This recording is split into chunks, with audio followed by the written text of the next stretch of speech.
Assalamualaikum warahmatullahi wabarakatuh. Kembali lagi di channel Radio Horor. Sebelum kita mulai ceritanya, saya minta dukungan dari teman-teman dengan cara klik tombol subscribe channel ini. Dan jangan lupa nyalakan juga lonceng notifikasinya, agar teman-teman semua tidak ketinggalan cerita-cerita baru dari channel ini. Di kisah kali ini masih melanjutkan dari kisah yang sebelumnya, yaitu kisah dari tulisannya Bang Esot yang berjudul Lingsir Wengi. Dan seperti apa untuk kelanjutan kisah ini? Langsung saja kita simak berikut ini.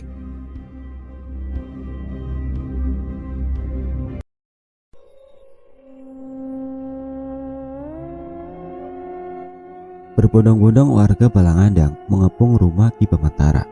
Mereka siap mati demi membunuh lelaki sakti itu. Obor-obor diacungkan ke atas, diiringi sumpah serapah yang mereka lontarkan untuk Ki Bamantara. Warga menyemut mengelilingi rumah hingga tidak ada celah bagi Ki Bamantara untuk kabur. 3 orang dari mereka membawa jerigen berisi minyak tanah untuk membakar rumahnya. "Keluar kau Bamantara!" seru seorang warga.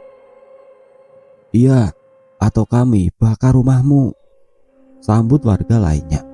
Sementara itu, Ki Bamantara sedang bertapa di kamarnya. Ia sudah menyuruh Ngartasi untuk pergi ke hutan sebelum warga datang. Dengan tenang Ki Bamantara duduk sila, kedua tangannya bersedekap di perut, matanya terpejam, bibirnya diam dan tenang. Ia bertelanjang badan, hanya menggunakan celana panjang berwarna hitam. Sementara di luar rumah, warga saling dorong-mendorong, saling suruh untuk masuk ke rumah Ki Bamantara. Tidak dapat dipungkiri, rasa takut masih ada di hati mereka. Akhirnya, 5 orang memberanikan masuk ke dalam rumah Ki Bamantara. Selang beberapa menit, dari mulut pintu rumah itu terpental potongan-potongan tubuh manusia yang tidak lain adalah tubuh dari warga yang masuk barusan. Mereka terkejut melihat kejadian itu. Darah tercacar di mana-mana. Tubuh manusia terserak tidak karuan di atas tanah. Hal itu membuat warga ketakutan. "Ayo, kita serbu saja," ajak salah seorang warga mencoba untuk menyemangati. "Semuanya jangan takut. Ini demi anak-anak kita tercinta. Serbu." Mereka mendesak masuk ke dalam rumah Ki Bamantara. Di sana ada 5 ekor macan gaib yang siap mencapik-capik tubuh manusia. 30 orang mati. Potongan tubuhnya tercacar. Salah satu dari mereka berhasil meraih Ki Bamantara dari semedinya dan macan itu hilang. Ki Bamantara diseret paksa dari luar rumah. Mereka mengikatkan rantai pada lengan dan kakinya, sementara lehernya diikat sebuah tali seperti mengikat kerbau. Mereka menaburkan minyak tanah ke seluruh ruangan rumah Ki Bamantara dan membakar rumah itu. Api seketika berkobar menyinari desa Balangandang. Asap membumbung, anjing-anjing menguik ketakutan. Rumah Ki Bamantara perlahan ambruk dimakan api. "Kejar Ngartasi dan habisi dia," pinta salah satu seorang warga. "Dia pasti lari ke hutan, kita kepung ramai-ramai." Malam itu juga warga berhamburan masuk ke hutan sambil membawa obor dan benda tajam. Sementara Ki Bamantara dirantai pada tiang besar. Mereka akan membunuh pasangan suami istri biadab yang membuat anak-anak mereka hilang. Sumpah serapah dilontarkan warga pada Ki Bamantara. Puluhan ludah meluncur ke wajahnya. Namun lelaki sakti itu tetap tertunduk sambil memejamkan matanya. Tidak tidur, ia hanya mencoba untuk tenang. Ngartasi berlari sekuat tenaga sambil memegangi perutnya yang semakin membesar.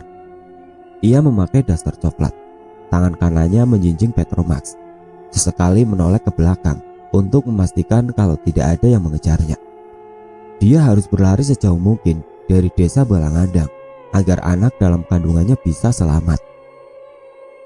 Sendalnya yang terbuat dari karet ban warna hitam membuat punggung kakinya lecet. Segera ia lepas sendal itu dan berlari kembali. Kedua kakinya menerjang-nerjang daun kering yang menggumpal di sepanjang jalan.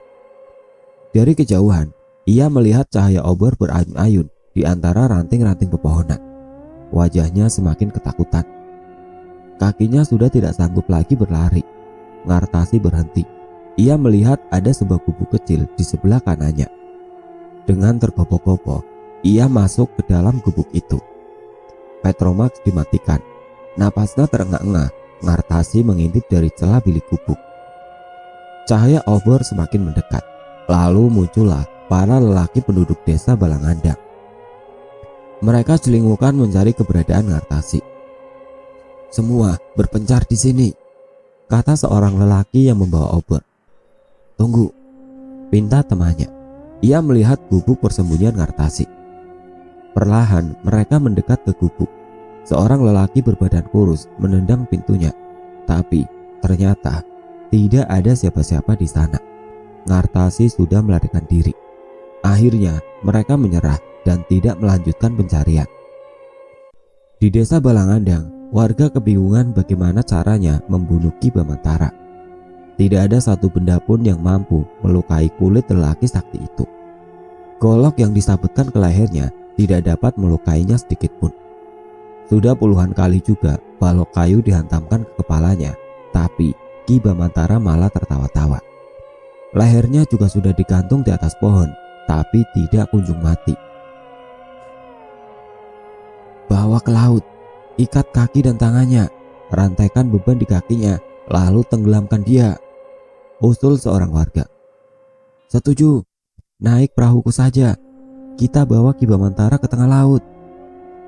Mereka merantaikan besi di kaki Bamantara sebagai beban agar bisa tenggelam di tengah laut. 3 lelaki naik ke atas perahu. Dengan tersungkur-sungkur, Ki Bamantara diseret paksa naik ke perahu. Didayungnya perlahan perahu itu ke tengah laut. Setelah dirasa jauh dari pantai, mereka menjeburkan dan menenggelamkan Ki Bamantara. Tubuh Ki Bamantara bergerak-gerak, mencoba untuk melepaskan rantai di kaki dan tangannya. Tapi usahanya sia-sia, tubuhnya melemah. Ia tenggelam dan mati di dasar lautan. 3 lelaki di atas perahu tertawa puas melihat tubuh Ki Bamantara tenggelam. Kali ini mereka aman dari teror dukun biadab itu. Beberapa hari kemudian, Ngartasi masih bertahan di hutan. Ia berharap suaminya datang menjemput, namun sampai saat ini suaminya belum juga muncul. Gubuk yang kecil beralaskan tanah itu menjadi tempatnya berteduh. Sehari-hari ia hanya memakan buah kecapi yang jatuh dari pohonnya. Bahkan ia juga memakan cangkang buah tersebut. Sementara untuk minum, ia harus berjalan 2 km ke arah barat. Di sana ada mata air yang selalu mengalir. Ditatanya dedaunan sebagai alas untuk tidur, sementara Petromax miliknya sudah kehabisan bahan bakar. Jadi, setiap malam ia di tengah kegelapan. Tidak ada cahaya yang bisa menerangi gubuknya. Ia sepi sendiri di hutan. Di suatu malam, Ngartasi mendengar suara langkah kaki seseorang dari luar gubuk. Segera ia mengambil sebuah batu dan mengintip dari celah bilik. Ternyata itu adalah Mbah Rumi. Berhamburlah Ngartasi keluar dan langsung memeluk wanita tua itu. Ia menangis sesegukan di pelukan Mbah Rumi. "Kok kamu di sini, Ngartasi?" "Warga desa marah, Mbah. Mereka mau membunuhku," jawab Ngartasi sambil terus menangis. "Ikut aku saja, gubukku tidak jauh dari sini." Mbah Rumi membawa Ngartasi ke gubuknya. Gubuknya itu lebih besar dari yang ditempati Ngartasi selama ini. Walau masih berlantaikan tanah, tapi ada sebuah tempat tidur yang terbuat dari bambu. Sebuah lampu canting menjadi satu-satunya sumber cahaya di dalam gubuk ini. Atap terbuat dari ijuk, dindingnya bilik, dan ada sebuah jendela sederhana di bagian depan gubuk Mbah Rumi. Disuguhkan segelas air dan sebatang singkong bakar kepada Ngartasi. Wanita itu makan dengan lahap. Wajar saja, karena selama ini dia hanya makan buah kecapi beserta cangkangnya. Tubuh Ngartasi terlihat semakin kurus. Namun dengan perut yang sudah hamil tua, entah sudah berapa bulan kandungan Ngartasi, bahkan ia sendiri tidak begitu mengingatnya. Yang jelas, semakin hari badannya semakin lemas. "Terima kasih, Mbah. Aku senang sekali bisa ketemu Mbah di hutan. Aku takut, Mbah," kata Ngartasi. Suaranya parau.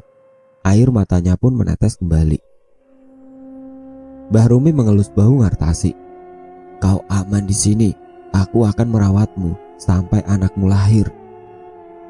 Mbah Rumi tersenyum, membuat keriput di pipinya terlipat. 1 bulan lebih, Ngartasi hidup bersama wanita tua itu di gubuk. Mbah Rumi menanam singkong di belakang gubuk, sehingga cadangan makanan selalu tercukupi. Ngartasi masih berharap bisa bertemu Ki Bamantara, suaminya tercinta. Ia yakin Ki Bamantara masih hidup dan suatu saat akan datang menjemputnya. Sebelum hari bahagia itu tiba, ia harus bertahan hidup demi buah hatinya. Ngartasi berencana untuk mengajak Ki Bamantara pergi dari Balangandang dan memulai hidup baru di tempat baru. Entah di mana, Ngartasi belum tahu pastinya. Di sebuah malam yang basah karena hujan turun sangat deras, suara rintik hujan terdengar membasahi atap icuk. Malam itulah Ngartasi mempertaruhkan nyawanya antara hidup dan mati. Selesai makan, tiba-tiba perutnya mulas. Ia memegangi perutnya dengan tangan kanan, sementara singkong bakar yang ia pegang jatuh begitu saja ke tanah. Dengan cekatan, Mbah Rumi membaringkan Ngartasi di atas tempat tidur. Ia tahu Ngartasi akan melahirkan. Keringat mengucur di sekujur tubuh Ngartasi. Ia berusaha mendorong jabang bayi dalam perutnya agar keluar. Beberapa kali ia menghentakkan napas dan mengejan dengan sekuat tenaga. Tapi bayi dalam perutnya tidak kunjung keluar. Tangannya dengan kuat mencengkram lengan Mbah Rumi, sementara wanita tua itu terus memijat-mijat perut Ngartasi. Cahaya lampu berayun-ayun memantulkan bayangan Ngartasi yang sedang berjuang melahirkan. Selang beberapa waktu, jabang bayi itu tetap tidak kunjung keluar dari perut Ngartasi. Ini sangat membahayakan nyawanya. Terlebih, wanita itu sekarang sudah kehabisan tenaga. Matanya sayup, wajahnya pucat, bajunya basah oleh keringat, dan air mata mereka di pipinya. Dia tidak ingin mati secepat ini. Ngartasi ingin melahirkan anaknya dengan selamat dan bertemu suaminya. Mbah Rumi jengkel dengan situasi seperti ini. Ia kemudian keluar dari gubuk, mengacungkan jari telunjuknya ke langit, matanya terpejam. Bibirnya bergetar seperti sedang membaca mantra. Di tengah hujan deras dan angin ribut, ia memohon kepada dedemit penghuni hutan agar menolong Ngartasi. Sesaat kemudian terdengar suara tangisan bayi. Mbah Rumi masuk kembali ke dalam gubuk. Di sana, ia melihat sosok gendruwo sedang merangkul bayi Ngartasi dan meletakkan bayi itu di atas ranjang bambu. "Anakku," lirih Ngartasi berucap sesaat sebelum tidak sadarkan diri. Yang lahir adalah bayi perempuan. Mbah Rumi mengucurkan air ke tubuh bayi itu untuk membersihkan bercak darah. Dipotongnya tali ari-ari dengan sebuah pisau, kemudian menyelimuti bayi itu dengan sebuah kain. Bayi Ngartasi lahir dengan sehat, tidak ada cacat sedikit pun. Ngartasi masih tidak sadarkan diri di atas tempat tidur. Sementara Mbah Rumi menimang-nimang jabang bayi sambil melantunkan tembang Lingsir Wengi. Hujan mulai reda. Awan hitam bergeser sedikit demi sedikit menampakkan rembulan. Cahayanya menyinari hutan. Mbah Rumi membawa bayi Ngartasi keluar dan berdiri di depan pintu sambil terus melantunkan Lingsir Wengi, memandangi cahaya bulan. Beberapa saat kemudian, Ngartasi tergagap bangun. Ia memincingkan matanya. Pandangannya masih sedikit kabur. Ia melihat pintu gubuk terbuka, juga mendengar suara Mbah Rumi melantunkan sebuah tembang. Bercak darah membasahi bagian bokongnya. Kainnya basah kuyup oleh cairan lengket. Ia meraih sebuah kain berwarna putih di sampingnya, lalu menyelimuti tubuhnya yang menggigil kedinginan. "Mbah," panggil Ngartasi. "Tuh, lihat, ibumu sudah bangun." Mbah Rumi masuk ke dalam gubuk sambil terus menimang-nimang bayi. "Bayimu perempuan, Ngartasi," ucap Mbah Rumi sambil tersenyum bahagia. "Melati, ku namai dia Melati," kata Ngartasi parau. "Wah, nama yang bagus. Melati, kau pasti jadi perempuan yang cantik seperti ibumu," kata Mbah Rumi. Di gubuk itulah Ngartasi merawat anaknya. Perlahan Melati tumbuh menjadi anak yang sehat dan aktif. Menginjak umurnya yang ke-18 bulan, Melati sudah bisa berjalan walau tertatih-tatih. Setiap hari ia bermain dengan ibunya dan seekor kucing berwarna putih yang ditangkap Mbah Rumi dari hutan. Ngartasi masih berharap Ki Bamantara menjemputnya. Ia yakin suaminya itu pasti akan datang. Hingga tiba pada sebuah hari yang tidak pernah diinginkan Ngartasi. Tempat persembunyiannya itu ditemukan oleh warga Balangandang. Gubuknya dikepung 20 lelaki yang membawa golok. Mereka seperti singa kelaparan yang tidak sabar membunuh Ngartasi. Bagi mereka, selama istri dan keturunan Ki Bamantara masih hidup, maka keselamatan warga Balangandang masih terancam. Akhirnya kita menemukanmu, Ngartasi. Kau tidak akan bisa lari lagi sekarang. Mati kau kali ini. Kita tebas lehernya. Tidak, kita gantung saja dia. Bunuh anaknya. Jangan biarkan mereka hidup. Sahut menyahut warga Balangandang mengancam Ngartasi. Saat itu, Mbah Rumi sedang tidak ada di gubuk. Ia pergi mencari kayu bakar. Di dalam gubuk, Ngartasi ketakutan sambil memeluk anak perempuannya yang tidak tahu apa-apa. Anaknya memandangi Ngartasi, lalu lengan mungil itu menyentuh pipi ibunya seolah bertanya kenapa ibu menangis. Masuklah 5 orang lelaki berbadan gemuk. Ngartasi memohon ampun di hadapan mereka sampai berlutut agar anaknya dibiarkan hidup. Tapi amarah mereka sudah tidak terbendung. Sebuah tali tambang diikatkan pada tiang gubuk.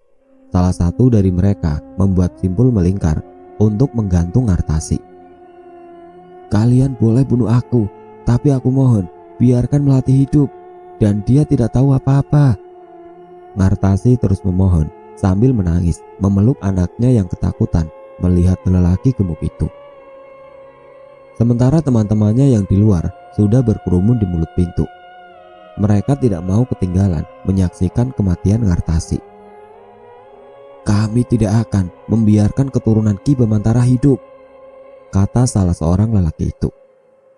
Aku mohon, jangan, biarkan dia hidup. Kalian minta apapun akan kuberikan termasuk nyawaku, tapi biarkan Melati hidup, rengek Ngartasi. Tali sudah siap. Dinaikannya Ngartasi ke atas sebuah balok kayu. Sementara anaknya menangis sejadi-jadinya karena ibunya melepas pelukan. Melati dipangku salah seorang lelaki. Tangan mungilnya menggapai-gapai ke arah ibunya, berharap ibunya kembali memeluknya. Bawa anak itu keluar, suruh salah satu dari mereka. Dikalungkan sebuah tali gantung ke leher Ngartasi. Ia menangis pilu sambil melihat keluar jendela. Anaknya menjauh di bawah seorang lelaki gendut. Suara tangis Melati terdengar keras sekali. Anak itu ketakutan. Anak itu butuh Ngartasi.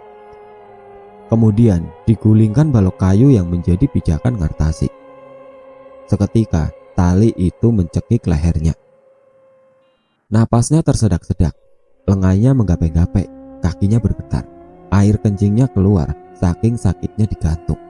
Saat itu juga Ngartasi mati. Mereka tersenyum puas menyaksikan kematian Ngartasi. Betapa kejamnya.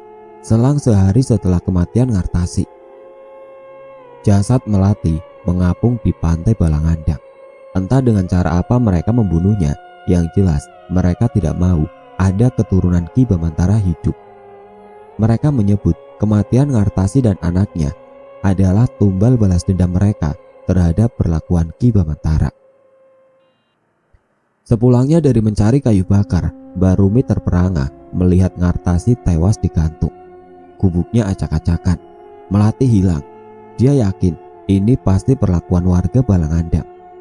Sambil menangis, Mbah Rumi menurunkan jasad Ngartasi yang sudah kaku dari tiang gantungan. Nasibmu, Nduk.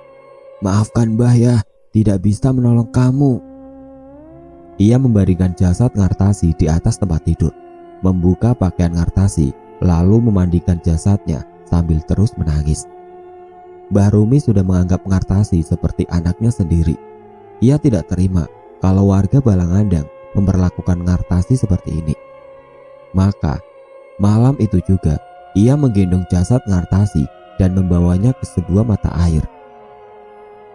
Di sana, ia letakkan jasad Ngartasi di atas dedaunan kering. Cahaya rembulan menyinari sekelilingnya. Mbah Rumi duduk sila di depan jasad Ngartasi sambil melantunkan tembang Lingsir Wengi. Sesaat kemudian, jasad Ngartasi lenyap dari hadapannya. Mbah Rumi tersenyum puas, dan di atas dahan pohon beringin menggelantung sosok kuntilanak yang tidak lain adalah Ngartasi. Tubuhnya sebesar kerbau, rambutnya menjuntai panjang, matanya merah menyala. Bau busuk menguar dari tubuhnya. "Melati," lirih sosok kuntilanak itu mengucapkan nama Melati. Kemudian ia terbang perlahan menuju desa Balangandang. Ngartasi yang sudah menjelma menjadi sosok kuntilanak tidak henti menjadi teror bagi warga Balangandang. Anak-anak mereka hilang tanpa sebab, lalu besoknya tengkorak mereka mengapung di pantai. Balangandang mencekam, tidak ada warga yang berani keluar rumah saat malam tiba. Puluhan tahun kemudian di desa Balangandang, Rini menyaksikan perkelahian Arya dan orang gila itu sampai keduanya mati. Sumur yang sudah ia bacakan mantra terus mengepul mengeluarkan asap putih tebal. Sesosok kuntilanak sebesar tubuh kerbau melayang perlahan sambil memeluk tubuh Jessica. "Kumohon, kembalikan Jessica," pinta Rini sambil mendongak ke atas. Kuntilanak itu kemudian melemparkan tubuh Jessica dan hilang seketika. Tergolek tidak berdaya, Jessica di atas lantai rumah yang sudah hangus terbakar. "Gua di mana, Rin?" tanya Jessica sambil memincingkan matanya. "Lu aman sekarang? Ayo kita pulang, Jess. Ibu sama bapak lu pasti senang kalau tahu lu masih hidup." Rini membantu Jessica untuk bangun. Ia memapa temannya itu pergi meninggalkan Balangandang yang sudah tidak berpenghuni. Di perjalanan pulang, tidak henti Rini memeluk temannya itu. Ia senang kalau Jessica ternyata benar-benar masih hidup. Setelah ini tidak akan pernah lagi dia menginjakan kaki di Balangandang. Kepulangan Jessica membuat heboh. Media ramai memberitakannya. Beberapa kali Rini dan Jessica diundang ke acara TV untuk menceritakan pengalamannya di desa Balangandang. Wajah mereka terpampang di koran-koran nasional, bahkan jadi pemberitaan media internasional. Di balik kepulangan Jessica, ada hal aneh dalam dirinya. Sekarang ia suka makan daging mentah, bunga melati, dan cangkang kecapi. Tapi Rini tidak terlalu ambil pusing terhadap perubahan temannya itu. Yang terpenting, sekarang Jessica sudah selamat. "Gua ke toilet dulu ya," kata Jessica. Siang itu mereka makan di sebuah restoran di Jakarta. "Iya, Jess," timpal Rini. Tiba-tiba perut Rini mules juga. Buru-buru ia menyusul Jessica ke toilet. Setelah selesai buang air besar, saat Rini mencuci tangannya di wastafel, Rini mencium bau busuk yang sangat aneh. Juga mendengar suara seseorang seperti sedang mengunyah. Ada satu pintu toilet yang terkunci dan itu pasti diisi oleh Jessica.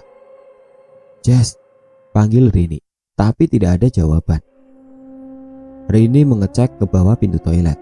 Seharusnya terlihat sepasang kaki Jessica di sana, tapi tidak ada. Rini mendorong pintu toilet itu, namun terkunci. Suara orang mengunyah terdengar jelas dari dalam toilet.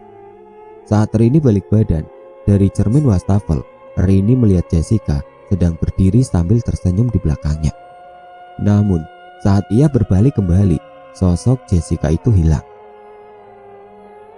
Jantungnya berdetak kencang, napasnya turun naik. Dan saat itu juga terdengar suara Jessica dari dalam toilet melantunkan tembang Lingsir Wengi. "Jessica, jangan nyanyi lagu itu," teriak Rini.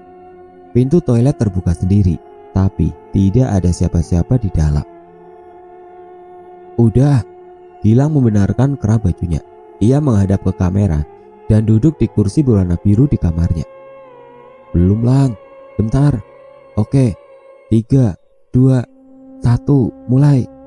Satria memfokuskan kamera pada wajah temannya itu. Gua Gilang. Gua rasa penting ngebagiin pengalaman mengerikan ini ke teman-teman semua. Langsung saja ya.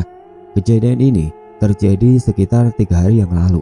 Saat itu karena lembur, gue pulang malam dari Sudirman ke Maja naik kereta.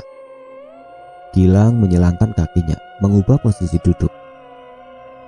Nah, gue masuk ke dalam kereta, terus duduk sambil dengerin musik. Di gerbong itu, hanya ada seorang cewek, masih muda, duduk di dekat pintu kereta sambil nunduk. Gue santai-santai aja, soalnya gue pikir dia lagi tidur. 1-2 stasiun dilewati, tapi belum ada penumpang yang masuk ke gerbong gue. Maklumlah, udah malam dan sepi. Nah, gue itu bener-bener fokus mainin HP dan gak sempet nengok ke itu cewek. Dan pas gak sengaja gue noleh ke arah dia, tiba-tiba aja cewek itu ngeliatin gue dengan wajahnya yang datar. Gue kaget dong. Dalam hati, ada apa nih? Gue langsung nunduk lagi dan fokus ke HP. Sialnya, pas gue nengok lagi, dia masih tetap ngeliatin gue. Kali ini mukanya tegang, matanya melotot. Gue makin takut sama itu cewek. Nah udah gitu, gue dengar suara seorang bayi. Dan gila, bener-bener gila. Gue gak nyangka kenapa tiba-tiba di tangannya ada seorang bayi. Bayi itu berlumur darah dan masih ada tali ari-arinya. Gilang menghembuskan nafas berat. Gue ketakutan, terus lari mau pindah gerbong. Tapi pintu gerbong itu malah terkunci. Gue panik, apalagi tiba-tiba cewek itu nyanyi pakai bahasa Jawa. Entah apa artinya, gue gak ngerti. Yang jelas serem banget. Dan pas gue noleh lagi, dia udah berubah menjadi sosok kuntilanak. Rambutnya panjang banget. Gue nyium bau busuk di gerbong itu. Sambil teriak minta tolong, gue terus berusaha buat buka itu pintu. Pas gue noleh ke belakang, kuntilanak itu berdiri sambil terus nyanyi.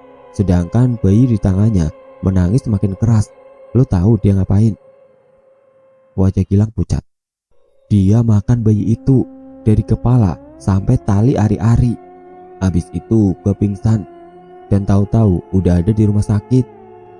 Gilang meraih segelas air putih di depannya, lalu meminumnya perlahan. Nah, itu pengalaman mengerikan yang bisa gue share ke teman-teman malam ini. Thanks banget udah nonton video ini. 3 hari sebelumnya, seorang wanita yang sedang hamil besar berjalan terhuyung-huyung di trotoar. Malam-malam ia kabur dari rumah sebab tidak kuat dimarahi terus oleh orang tuanya. Maklum, wanita itu hamil di luar nikah. Pacarnya kabur begitu saja setelah tahu kalau dia hamil. Kandungannya sudah menginjak 9 bulan dan terasa semakin berat saat berjalan. Dia tidak tahu mau kemana. Yang jelas ia tidak kuat tinggal di rumah. Wanita itu masuk ke sebuah pasar tradisional yang sudah sepi. Di depan toko yang sudah tutup, ia duduk sambil bersandar. Rasanya tidak sanggup lagi berjalan. Tangan kanannya memegangi perut yang besar. Sesaat kemudian perut tiba-tiba mulas. Selangkangannya basah. Dia meringis kesakitan dan berteriak meminta tolong. Tapi tidak ada seorang pun yang melintas di sana. Mbaknya mau melahirkan ya? Ia terkejut saat tiba-tiba melihat seorang perempuan berdiri di hadapannya. Tidak sanggup ia menjawab pertanyaan itu karena rasa sakit yang tidak tertahankan. Saya Jessica mbak, aku bantu ya biar bayinya selamat. Jessica tersenyum. Lalu ia meluruskan kedua kaki wanita itu. Semakin lama wanita itu menjerit kesakitan. Bokongnya sudah sangat basah. Perlahan Jessica menyingsingkan baju daster wanita di hadapannya. Terpampanglah perut buncit yang berisi jabang bayi. Melihat itu, Jessica tersenyum. Kemudian dengan kuku-kukunya tajam, ia meremasnya, membuat perempuan di hadapannya menangis dan menjerit kesakitan. Kuku Jessica akhirnya merobek permukaan kulit. Ia mencapik-capik perut tersebut dan mengeluarkan dengan paksa jabang bayinya. Tentu saja wanita itu tewas. Sementara Jessica membawa kabur bayi yang bertali ari-ari dan masih berlumur darah itu. Ia berjalan perlahan sambil menyanyikan Lengser Wengi. Gerimis membasahi wajah Arya. Ia membuka matanya perlahan, tubuhnya terasa remuk. Entah berapa lama ia pingsan. Ia menoleh ke sebelah kanannya. Di sana terkapar orang gila yang tewas ia tikam. Perlahan ia bangkit, menggelengkan kepala yang terasa sangat pusing.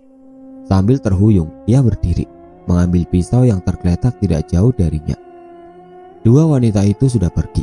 Ia berdecak kesal. Perlahan ia berjalan, sesekali terjatuh karena masih pusing. Sebuah tongkat kayu diambilnya, ia digunakan untuk menopang langkah kaki.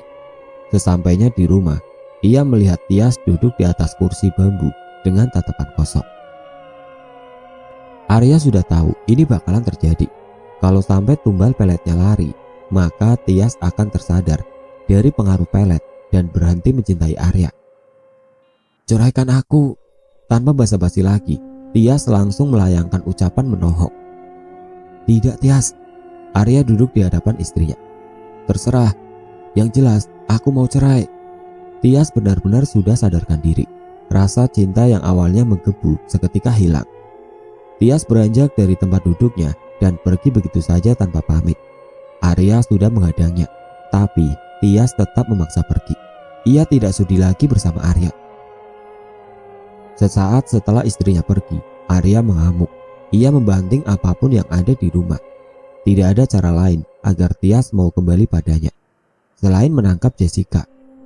Arya tidak bisa menumbalkan sembarang orang. Darah Jessica cocok untuk tumbal pelet kuntilanak.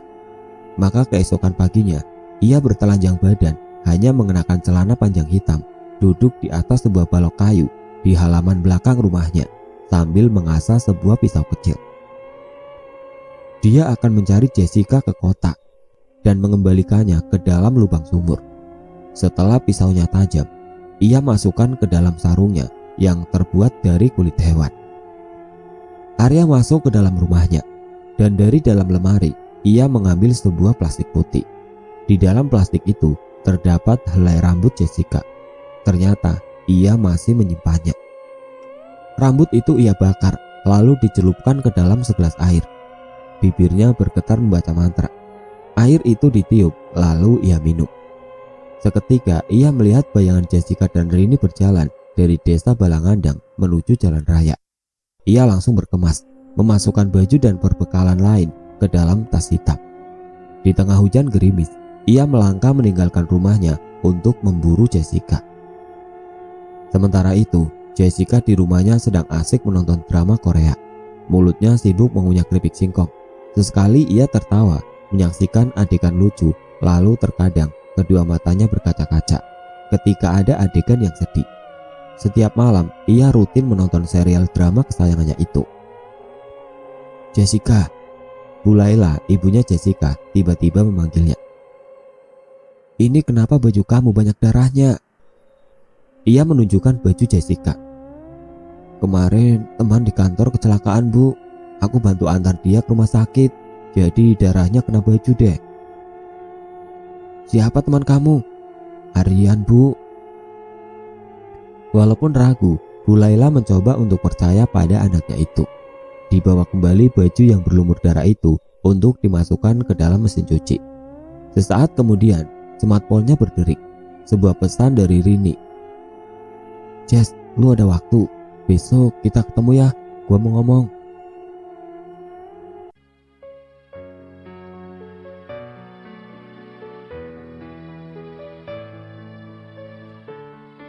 Oke teman-teman, sampai di sini dulu ceritanya. Nantikan kelanjutan kisah ini di video berikutnya.